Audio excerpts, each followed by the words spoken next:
નમસ્કાર, મારી Manjula Salani official YouTube ચેનલમાં આપ સૌનું હાર્દિક સ્વાગત છે. નમસ્કાર, આપની સાથે હું મંજુલા. ગુજરાતમાં ઠાકોર સમાજના જે વિધાનસભામાં આવવાના વિડીયો હોય અથવા તો ગુજરાતમાં જે ઠાકોર સમાજના કાર્યકર્તાઓ છે, ઠાકોર સમાજના નેતાઓ છે, તેઓ મહત્વના કાર્યક્રમો કરી રહ્યા છે ને ઠાકોર સમાજના પ્રગતિના પગલાં લઈ રહ્યા છે. આ સિવાય આપણે જોયું કે ઠાકોર સમાજના જે સિંગરો છે, આ સિવાયના અન્ય મહત્વના લોકો છે, તેઓ પણ ઠાકોર સમાજને પ્રગતિમાં લાવવા માટે પ્રયત્નો કરી રહ્યા છે. તો કેટલાક લોકો જે છે તે કલાકારો છે, તેઓ રાજકારણમાં આવવાનો વિચાર કરી રહ્યા છે ને તેના વિડીયો પણ ઘણા આપણી સમક્ષ આવ્યા છે. 2027 આવશે અને 2027માં કેટલા બધા નવા ચહેરાઓ આવશે અને તે રાજકારણમાં આવશે. ચૂંટણીઓ આવે અને વારંવાર નવા ચહેરાઓ આવે. અત્યારે જોયું તો 2027ને હજુ વાર છે, પરંતુ જેને ચૂંટણીમાં ફોર્મ ભરવું છે તેના માટે ખૂબ જ ઓછો સમય છે અને વારંવાર ચૂંટણી આવે અને જે વ્યક્તિને યાદ કરવામાં આવે ઠાકોર સમાજના એ વ્યક્તિ, તો એ ચહેરાનું નામ છે વિક્રમ ઠાકોર. વિક્રમ ઠાકોરને દર વખતે ચૂંટણી આવે ત્યારે યાદ કરવામાં આવે છે ને તેમની સામે પ્રશ્ન પૂછવામાં આવે છે કે તમે ચૂંટણીમાં ફોર્મ ભરશો કે નહીં, તેવું આપણે જોઈએ છીએ.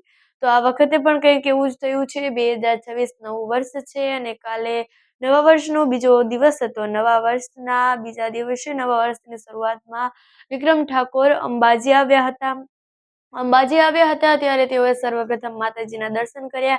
ત્યારબાદ જે ત્યાં પત્રકારો હતા તે પત્રકારો દ્વારા વિક્રમ ઠાકોરને પ્રશ્ન પૂછાયો કે શું તમે આવી રહી છે 2027ની ચૂંટણી, તેમાં ફોર્મ ભરશો?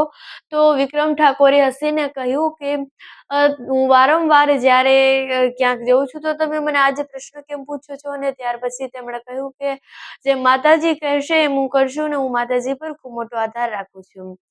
આવું વિક્રમ ઠાકોરે કહ્યું હતું. પરંતુ આ સિવાયની ઘણી એવી સંભાવનાઓ છે કે જેમાં વિક્રમ ઠાકોર 2027ની ચૂંટણીમાં ફોર્મ ભરે. ઘણી બધી સંભાવનાઓ છે કે જેના કારણે વિક્રમ ઠાકોર 2027ની ચૂંટણીમાં ફોર્મ ભરે તેવું લાગી રહ્યું છે.